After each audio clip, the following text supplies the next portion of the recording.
नमस्कार। India debate में आप सबका स्वागत है। मैं हूं आशुतोष पाठक। मित्रों, एक बार फिर से टूल किट एक्टिव हो गया है। क्यों? 4-5 राज्यों में चुनाव हैं 2026 में।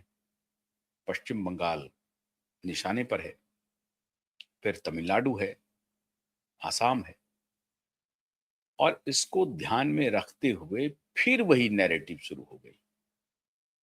लेकिन आज मैं आपको ये नैरेटिव बाज की खामियां, इनकी जो चालबाजी है, आपको एक्सपोज करके रखूंगा और आप इस पर भी तवज्जो फरमाएंगे। इस बार फिर अडानी का नाम आ गया है। अडानी को सिर्फ निशाना बनाना है और इस निशाने के बहाने असल निशाना नरेंद्र मोदी है। और नैरेटिव क्या चलाना है? नैरेटिव ये चलाना है कि नरेंद्र मोदी की सरकार अडानी और अंबानी की सरकार है। अडानी और अंबानी ही सरकार को चला रहे हैं। इसमें कोई शक नहीं है कि अडानी और अंबानी बहुत ही इन्फ्लुएंशियल बिजनेसमैन हैं और ये आज के नहीं हैं। जब कांग्रेस की सरकार थी तब भी अडानी इन्फ्लुएंशियल थे और कांग्रेस के जमाने में ही अडानी का बड़ा प्रभाव रहा। अंबानी के बारे में तो कहना ही क्या। बड़े अंबानी साहब तो 1972 का वो दिन याद कीजिए जब श्रीमती गांधी के साथ कोई बिजनेसमैन डाइनिंग टेबल पर बैठ करके चर्चा करे, तो वो दौर भी लोगों ने देखा होगा। लेकिन जो युवा इस तरह के इतिहास को नहीं जानते हैं, उनके लिए ये सूचना है कि अंबानी और अडानी कोई आज के बिजनेसमैन नहीं हैं। ये 10 वर्ष में जब मोदी आए हैं तभी से अडानी अडानी हो गए हैं, अंबानी अंबानी हो गए हैं, ऐसा नहीं है। यहाँ तो महीने भर में, 2 महीने भर में, 2 साल में, 2 साल, 3 साल, 4 साल में आपका फेट पूरा बदल जाता है, आपकी तकदीर बदल जाती है। तो इतने बड़े व्यवसायी जिनका कि लाखों करोड़ का बाजार में निवेश हो, वो और अगर लाख करोड़ रुपए और कमा लें, 1 लाख करोड़, 2 लाख करोड़, 3 लाख करोड़ का जंप ना हो, तो फिर उस व्यवसाय का मतलब क्या है?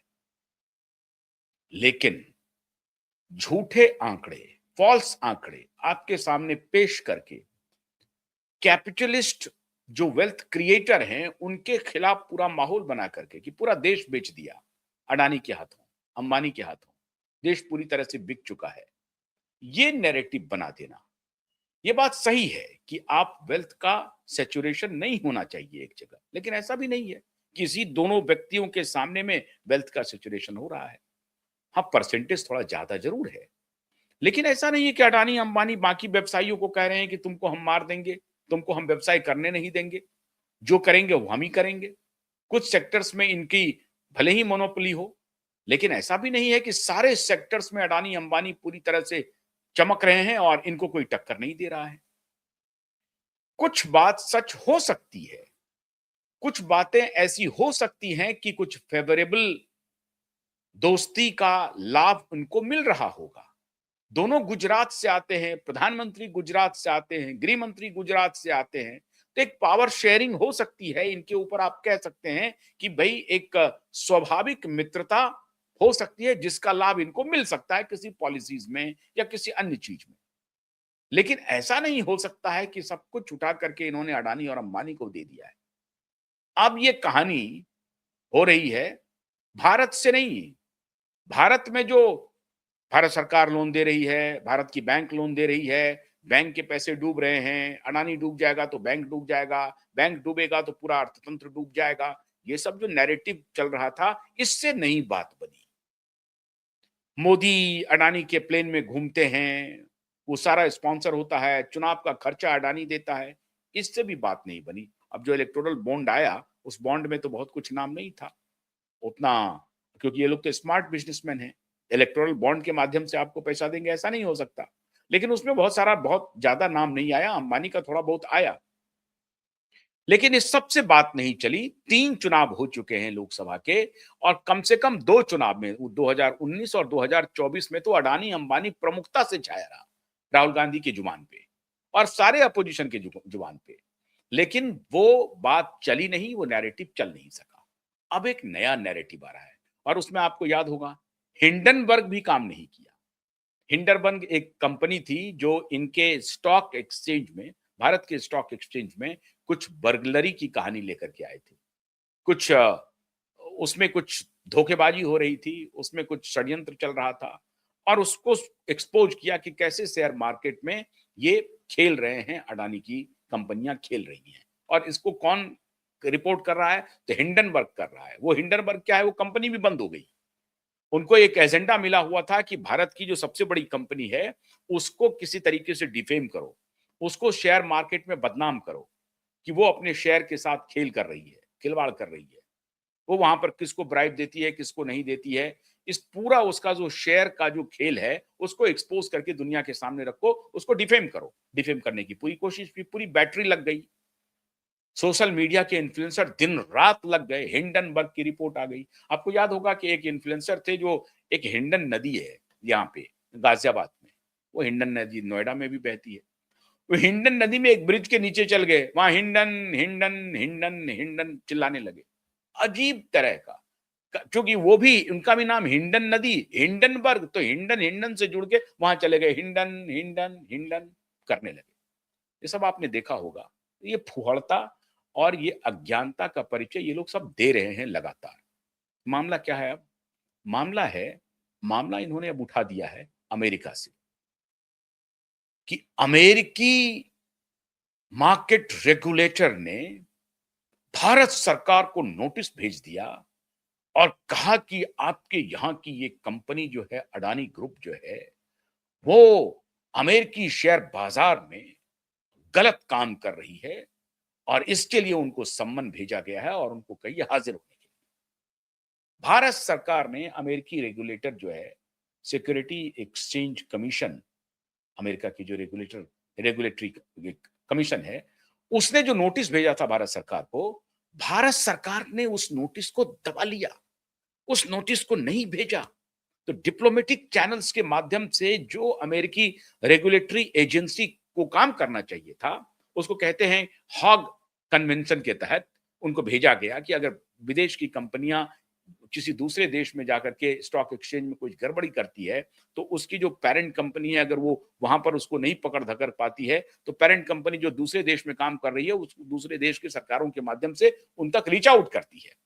ये हॉग कन्वेंशन आपको मालूम है, उनके माध्यम से। तो भारत सरकार को नोटिस दिया गया, भारत सरकार ने नोटिस सर्व नहीं किया और भारत सरकार ने नोटिस नहीं सर्व किया क्योंकि मोदी अडानी को कैसे नोटिस भेज सकते हैं? मोदी अडानी तो दोस्त हैं, एक सिक्के के दो पहलू हैं। ये नैरेटिव शुरू कर दिया और बड़े-बड़े इसमें लॉयर्स भी आ गए।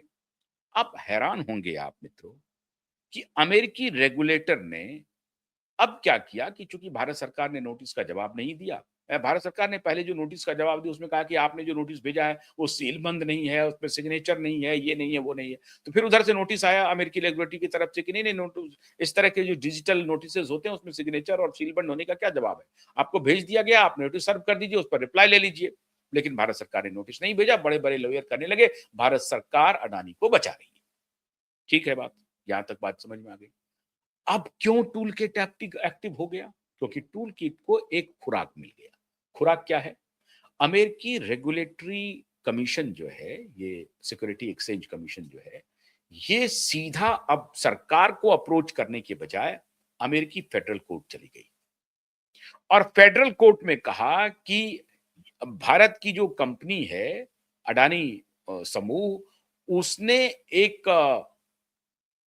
बॉन्ड जारी किया था अमेरिका में, एनर्जी बॉन्ड के नाम से। जो ग्रीन एनर्जी लिमिटेड है, अंबानी समूह की जो एक कंपनी है, उन्होंने अमेरिकी इन्वेस्टर से माफ कीजिएगा, अमेरिकी निवेशकों से यूएस डॉलर में निवेश के लिए उन्होंने ग्रीन एनर्जी बॉन्ड जारी किया था और उसमें उन्होंने दो बायलॉज का उल्लंघन किया है। उन्होंने ब्राइब किया है, उन्होंने एंटी करप्शन बायलॉज का उल्लंघन किया है, करप्शन के बायलॉज का उल्लंघन किया है और इसलिए उनको नोटिस भेजा जा रहा है। बॉन्ड कितने का जारी हुआ था? 750 मिलियन डॉलर का। और अभी तक अंबानी ने उस मिलियन डॉलर से 175 मिलियन डॉलर के करीब बॉन्ड से पैसे की उगाई, लगभग 16 अरब रुपए अंबानी अडानी समूह ने एनर्जी बॉन्ड को बेच करके इन निवेशकों से प्राप्त किए हैं। अब इसमें फेडरल बैंक कह रही है कि कंपनी ने कहीं पर ब्राइब और करप्शन इसका उल्लंघन किया है। कहने का मतलब यह है कि ब्राइब किया है, करप्शन किया है, इसके लिए उनको जवाब देना पड़ेगा। सवाल है साहब, अडानी कंपनी ग्रीन एनर्जी को लेकर के ही ये पहली बार बॉन्ड रिलीज नहीं कर रही है। 2019 में, 2021 में, 2024 में, फिर 2025 में, अप्रैल 2025 में।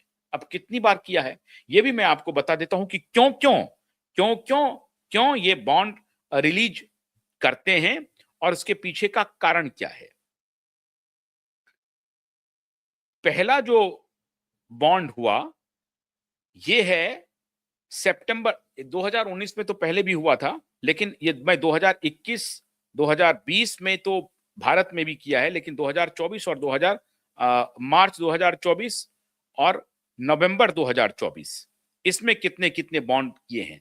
2021 में Adani green energy raised $750 million through a 3 year senior bond issuance 144A RGS format में टू फंड कैपिटल नीड्स। अब ये जो आप बॉन्ड जो आप रेज करते हैं उसका बस यही होता है कि आपकी पूंजी आपको चाहिए, आवश्यकता होती है, और कई बार क्या होता है कि आप डेट को पे करने के लिए, लोन पे करने के लिए आपको पूंजी मार्केट से चाहिए, तो आप पूंजी लेते हैं मार्केट से।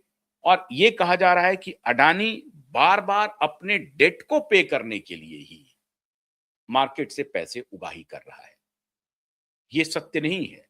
दुनिया की बड़े बड़े बिजनेस हाउसेस लोन लेती है, और अगर लोन पे करने में दिक्कत हो रही है तो फिर उनकी क्रेडिबिलिटी मार्केट में बनी हुई है, तो दूसरे तरीके से आप पैसा उठा सकते हैं। तो उन्होंने शेयर मार्केट से ही पैसा उठाना उचित समझा। तो शेयर मार्केट से कभी 3 साल के लिए लिया, कभी 18 साल के लिए लिया, और कभी 21 साल के लिए भी लिया। इस तरह के बॉन्ड रेज किए गए हैं। कभी $750 मिलियन के, कभी 409 मिलियन डॉलर के, और कभी इस तरीके से अलग अलग डिमांड।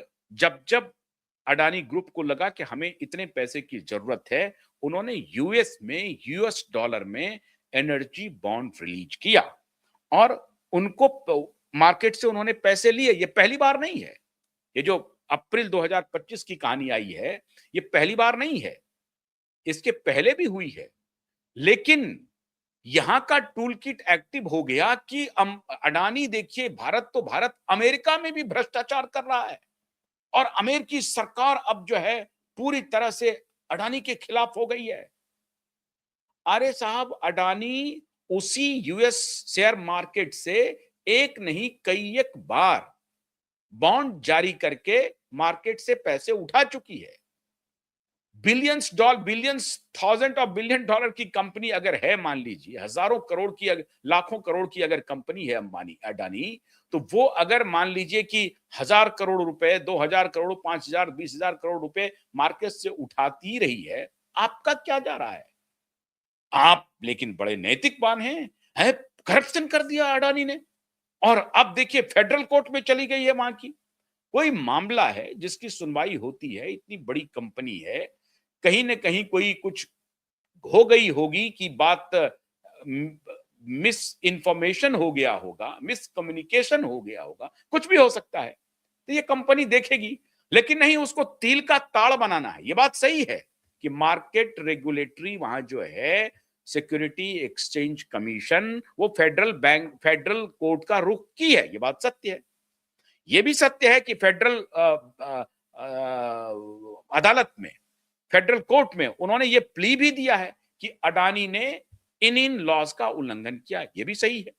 लेकिन उसके लिए अडानी के पास 3-3 क्लिर्क जैसे 3-3 लॉ फर्म हैं बड़े बड़े, जो अडानी के पेरोल पे है, कंसल्टेंट हैं, वो सक्षम हैं। भारत सरकार को क्या जरूरत है भाई? आप फेडरल कोर्ट में गए हैं, हमारे कॉर्पोरेट लॉ कंसल्टेंट वहां मौजूद हैं, लॉ फर्म है बड़े, हम जवाब देंगे। What is wrong in this?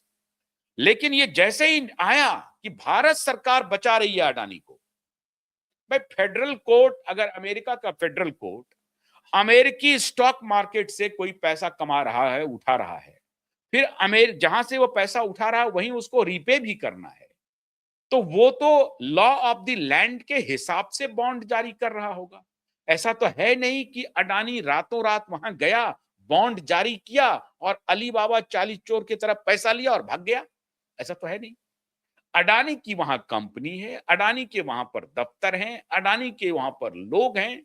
Adani और उनके जो भतीजे हैं उनके ऊपर कह रहे नहीं कि उनका भतीजा, एक नाम जोड़ दिया, तुषार सागर या तुषार जो भी है, इनके भतीजे का नाम मैं भूल रहा हूं, भतीजे का भी नाम आ गया कि भतीजा ये दोनों मिल करके यहां पर घपलाबाजी कर रहे थे, करप्शन कर रहे थे। ये पूरा चलना शुरू हो गया। अरे भाई, आपकी देश की कंपनी है, वो एक विदेशी बाजार में पैसे उठाती है, फॉरेन एक्सचेंज रेगुलेटर के माध्यम से उठाती है। ऐसा नहीं है कि वहां लॉ ऑफ द लैंड को तिरस्कार करके वो पैसा उठा रही है या कोई वहां घपला करके पैसा उठा रही है। और ये एक बार नहीं है, कई एक बार पैसे उठा रही है, पैसे उठाती है, पैसे अपने निवेशक को पे करती है। और मोटे तौर पर ये जो इस बार जो वो पैसे उठाने का प्लान था इनका, वो छोटे निवेशकों से नहीं था, जो बड़े बड़े निवेशक हैं उनकी नजर में वो थे। अब ये कौन कौन निवेशक हैं साहब, कौन कौन निवेशक है वो भी मैं बताता हूं कि कौन किस किस निवेशक से ये पैसे उठाना चाहते थे। एक सेकंड, मैं आपको बता रहा हूं, एक सेकंड जरा होल्ड कीजिए।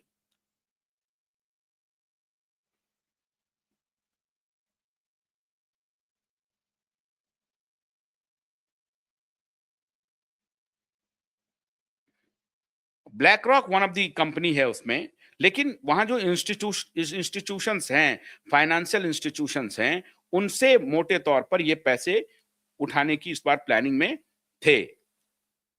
ये तीन ऐसी कंपनियां हैं जिनसे कि अडानी समूह पैसा उठाना चाह रही थी। मतलब जो बड़े फाइनेंशियल इंस्टीट्यूशन हैं, जो बड़े बड़े प्रोजेक्ट में फाइनेंस करते हैं, वो शेयर बायबैक कर लेते हैं कि भाई इतना शेयर हमने उठा लिया अडानी का, मतलब इतने पैसे का निवेश कर दिया आपके ग्रीन एनर्जी में।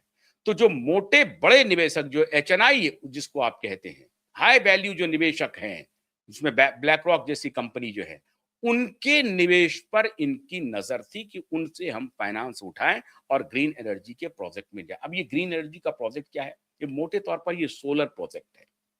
सोलर प्रोजेक्ट में मैसिव इन्वेस्टमेंट अडानी समूह करना चाह रही है, क्योंकि आपको मालूम है कि सोलर प्रोजेक्ट में भारत में भी उनको प्रोजेक्ट लगाने हैं, क्योंकि लगातार भारत सरकार अपने रिन्यूएबल एनर्जी को या जो दूसरे एनर्जी के स्रोत हैं उस पर शिफ्ट कर रही है। यहाँ पर एथनॉल हो, पेट्रोलियम में मिक्स करके आपको देख रहे हैं, उधर विंड एनर्जी पे काम कर रहे हैं, सोलर एनर्जी पे काम कर रहे हैं। तो सोलर एनर्जी जो कि ग्रीन एनर्जी है, मोटे तौर पर पॉल्यूशन इससे कम होता है। तो ऐसे एनर्जी के तरफ भारत सरकार भी शिफ्ट कर रही है और बड़ी बड़ी कंपनियां भी इसमें अपना भविष्य देख रही हैं। ऐसे में ग्रीन एनर्जी प्रोजेक्ट के लिए उन्होंने अमेरिकी मार्केट से पैसे उठाए, और एक बार नहीं कई एक बार उठाए। इसमें क्या बुराई है? अगर किसी एक कहीं पर उनको लग रहा है कि अडानी समूह ने कानून, लॉ ऑफ द लैंड का उल्लंघन किया है, फेडरल बैंक वो गई है, फेडरल बैंक नोटिस देगा और उस नोटिस का जवाब देने के लिए अडानी समूह के तीन तीन बड़े लॉ फर्म अडानी समूह के पैनल पे मौजूद हैं, जिसका दफ्तर अमेरिका में है। वो यहां नहीं है, अमेरिका में है, वहां लॉयर्स मौजूद हैं, यहां इनके एम्प्लॉय मौजूद हैं, वो दे सकते हैं उसका जवाब।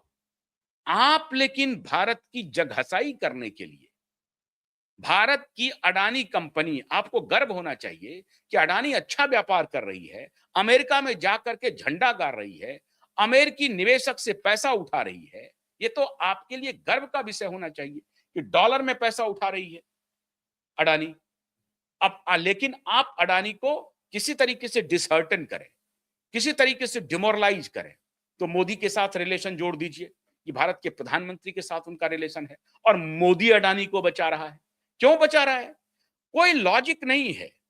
आप एक बात कह सकते हैं कि ये क्या बात है, भारत के इतने बड़े कॉर्पोरेट हाउस को अमेरिकी फेडरल कोर्ट में जाना पड़ रहा है, क्या बात है? भारत सरकार को इसका संज्ञान लेना चाहिए। आप तो ये कहते कि भारत सरकार को इसका संज्ञान लेना चाहिए कि अगर हमारी कंपनी आपके यहाँ व्यापार कर रही है, तो अगर कोई काम गलत नहीं कर रही है, तो इसे क्या कोई वहां पर साजिश कर रहा है फंसाने की? बिल्कुल साजिश कर रहा है। और इस दौर में यह साजिश हो रही है, डीप स्टेट के द्वारा हो रही है। मोदी निशाने पर हैं, भारत की अर्थव्यवस्था निशाने पर है डीप स्टेट के। पहले उन्होंने अंबानी की कमर तोड़ी। अंबानी को कहा कि अमेरिका से रसिया से जो आप तेल ले रहे हैं, लेना बंद कर दीजिए। लेकर के आप भारत को भी नहीं दे रहे हैं, आप बाहर बेच रहे हैं, यूरोपियन कॉन्टिनेंट में बेच रहे हैं, यूरोपियन देशों में बेच रहे हैं, उसको आपको हम बेचने नहीं देंगे। अगर आप दे करेंगे तो हम आपकी सरकार के ऊपर टैरिफ लगाएंगे, भारत पर टैरिफ लगाएंगे। भारत सरकार को एक प्रकार से निगोशिएशन करना पड़ा और अंबानी को कहना पड़ा कि अभी आप तेल लेना बंद कर दीजिए। अंबानी पहले ही, भारत सरकार के कहने के पहले ही वो बंद कर दिया और जनवरी माह से रसिया से अंबानी तेल लेना बंद कर चुके हैं। जाहिर है इसका एक कास्केडिंग इफेक्ट होगा। उनकी इतनी बड़ी रिफाइनरी है, वो उसको फिर से तेल कहीं और से लेने पड़ेंगे। अब वो तैयार हो रहे हैं वेनेजुएला से तेल खरीदने के लिए, या फिर जो दूसरे सऊदी अरब से लेना है, या ईरान से। ईरान में अभी ऑलरेडी कोहराम मचा हुआ है। ईरान भारत को तेल एक्सपोर्ट करने की स्थिति में था, तेल कर भी रहा था, वहां से ले सकते थे। लेकिन अब सऊदी अरब में अभी आप देख रहे होंगे कि अभी जो आए थे सऊदी अरब के नहीं, यूनाइटेड अरब अमीराट्स के जो प्रेसिडेंट आए थे जयाद साहब, उनके पीछे भी ये जो मोदी जी गए उनको वेलकम करने के लिए, ये क्या रणनीति थी? यही थी कि भाई आपके आपके साथ उनका एक ही संबंध हो सकता है, तेल का, एनर्जी का, इसके अलावा कुछ नहीं है। अमीरात से हम क्या ले सकते हैं? कुछ नहीं है, रेत के अलावा सिर्फ वहां पर बालू ही बालू है। मतलब एनर्जी के अलावा सिर्फ बालू ही बालू है, रेत ही रेत है। तो वहां से क्या ले सकते हैं? तो वहां से जो संबंध बन रहा है वो सिर्फ यही है। आप सोचिए, क्रूड ऑयल कनाडा 80% 80% के करीब सप्लाई करता है। 63% क्रूड ऑयल सप्लाई करता है किसको? अमेरिका को। और अमेरिका जो खुद भी क्रूड ऑयल का अच्छा प्रोड्यूसर है, लेकिन कनाडा उसको एक्सपोर्ट करती है। अब क्या है कि भारत कहां से क्रूड ऑयल लाए, कैसे तेल लाए, अपने एनर्जी को की जो जरूरतें हैं उसको पूरी करने के लिए कहीं ना कहीं से तो उनको इंपोर्ट करना पड़ेगा। तो कहां से करेंगे? आपने अंबानी को रुकवा दिया। भारत सरकार वैसे 1% ही लेती थी रसिया से, आपने भारत सरकार की कंपनियों को भी रुकवा दिया, वो भी रुके हुए हैं।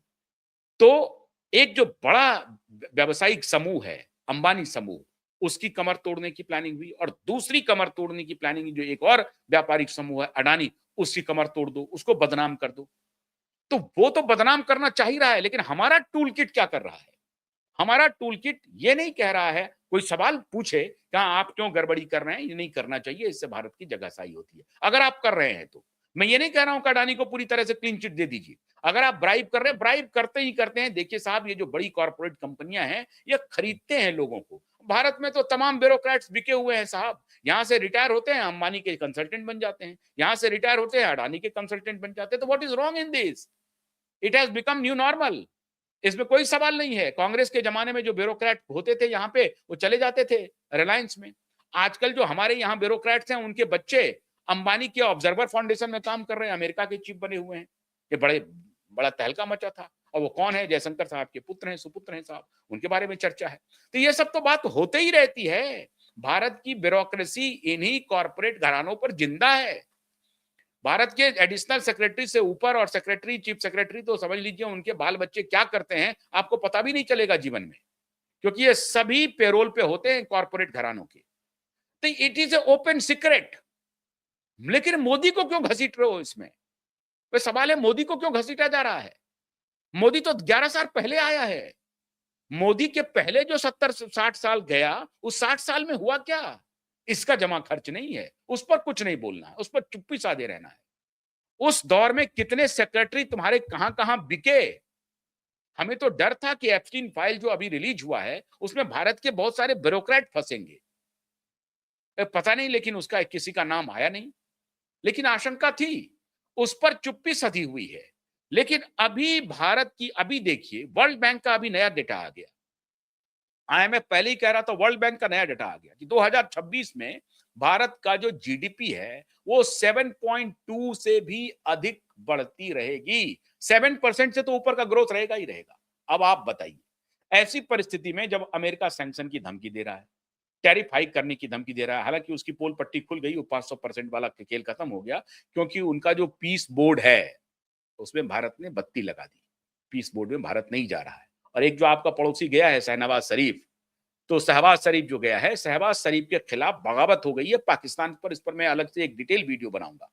शहबाज शरीफ के खिलाफ पाकिस्तान में जबरदस्त विस्फोट हो गया है। ये कौन सा इस्लामिक देश है जो अपने ही इस्लामिक मुल्क के खिलाफ जाकर के उसके डेथ वारंट पे साइन करने के लिए चला गया है। और उसमें कौन कौन देश शामिल हुए हैं साहब?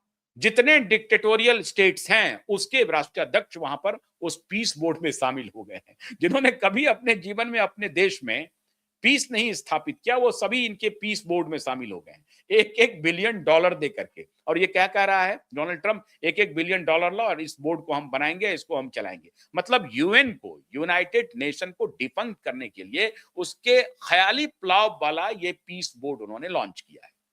ऐसी वोलाटाइल परिस्थिति में अभी आपने देखा कि वर्ल्ड इकोनॉमिक फोरम में किस तरह से बेइज्जती हुई डोनाल्ड ट्रंप की। कनाडा पीछे हटा नहीं और कहा कि कनाडा को, I do not trust Canada, but Canada Canada has to trust me. How? आज ही मैं देख रहा था कि कनाडा और अमेरिका का जो व्यापार है उसमें अमेरिका को अगर गलतफहमी है कि वो कनाडा को धक्के दे देगा तो हो नहीं पाएगा। अमेरिका बहुत सारी चीजों पर कनाडा के लिए, कनाडा के ऊपर डिपेंडेंट है। तो कनाडा वेनेजुएला नहीं है, ये गलतफहमी ना रखें। और कनाडा वेनेजुएला नहीं है, ये साबित भी कर दिया, बुला लिया उन्होंने चाइनीज को। हालांकि चाइनीज तो वेनेजुएला भी गए थे, एक रात पहले चाइनीज वेनेजुएला में थे, और जैसे ही चाइनीज डेलीगेट्स आए उसके दूसरे दिन उठा लिया मदुरो को। लेकिन कनाडा नहीं है वैसा। कहने का तात्पर्य यह है कि ऐसे जियोपॉलिटिकल वोलाटाइल सिचुएशन में आप अपने उद्योग घरानों के साथ खड़े होने के बजाय उन पर आप शंका करें। देखिए, औद्योगिक घराने थोड़ा बहुत भ्रष्टाचार करते ही करते हैं, ये न्यू नॉर्मल हो चुका है, इसमें कहने की कोई बात नहीं है। मामूली बिजनेसमैन से भी पूछेंगे कि साहब भ्रष्टाचार किए बगैर चला जा सकता है क्या? तो कहेगा कि साहब अब भ्रष्टाचार की परिभाषा थोड़ी अलग-अलग है। आप किस रूप में भ्रष्टाचार को देखते हैं, मैं नहीं मानता हूं। तो बिजनेस घराना भ्रष्टाचार को दूसरे तरह से देखता है। जो हमारा जो एथिकल क्लास है, खासतौर से मिडिल क्लास, वो भ्रष्टाचार को दूसरे तरीके से देखता है, दूसरे नजरिए से देखता है। ये जो टूल किट है, उसी मिडिल क्लास को फोकस करने के लिए उनके एथिकल वैल्यू को ये बिजनेस एथिकल वैल्यू से जोड़ते हैं, जिसका कोई मेल नहीं है। बिजनेस का एथिक्स अलग है और ये एथिक्स अलग है। लेकिन इनको इसी मिडिल क्लास के एथिकल वैल्यू को वहां पर पुट कर देना है, एडजस्ट कर देना है कि देखिए अडानी ने बड़ा भ्रष्टाचार कर दिया और वहां मार्केट रेगुलेटर फेडरल कोर्ट पहुंच गई है, नोटिस आ गया है और नोटिस को दबा के रख लिया है नरेंद्र मोदी ने। नरेंद्र मोदी ने क्यों दबाया है? क्योंकि वो अडानी के दोस्त हैं और अडानी को बचा रहे हैं। ये नैरेटिव मिडिल क्लास में फैला दिया, कोई मानने के लिए तैयार नहीं है। फिर से ये फेल होगा। क्यों? क्योंकि अडानी का जो लॉ फर्म है वो इस नोटिस का जवाब देने में सक्षम है और इस नोटिस का जवाब वो देंगे। पैसे अडानी के पास हैं और सही तरीके से अपनी कानूनी लड़ाई अडानी लड़ देंगे। अगर कोई गलती होगी तो अडानी को उनका पनिशमेंट भुगतना पड़ेगा, भुगतेंगे अडानी। इसमें मोदी से क्या लेना देना? लेकिन नैरेटिव शुरू कर दिया मोदी का। भाई अंबानी ले रहा था तेल, मोदी का क्या लेना देना? वो एक स्वतंत्र व्यवसायी है, कहीं से भी तेल खरीद सकता है, बेच सकता है। एक समझौते के तहत कर रहा है, कानून के तहत कर रहा है, इसमें सरकार क्या करेगी? और इसी तरीके से अगर मान लीजिए कि अडानी ने ग्रीन एनर्जी के लिए अपना एनर्जी बॉन्ड लॉन्च किया है किसी देश में, उसे मोदी का क्या लेना देना? हर बात के लिए मोदी को घेर लो। मोदी बचा रहा है अडानी को, मोदी बचा रहा है अडानी को। अब तो फेडरल कोर्ट है ना अमेरिका में, वहां तो मोदी की कोई नहीं चलेगी ना, तो फेडरल कोर्ट को होने दीजिए। फेडरल कोर्ट नोटिस देगा, नोटिस का जवाब अडानी सबूत देगा।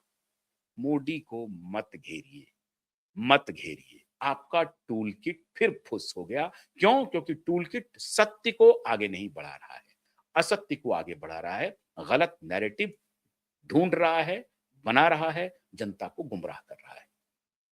तो आप गुमराह मत होइए, इस टूल किट को पहचानिए। बहुत बहुत शुक्रिया। नमस्कार।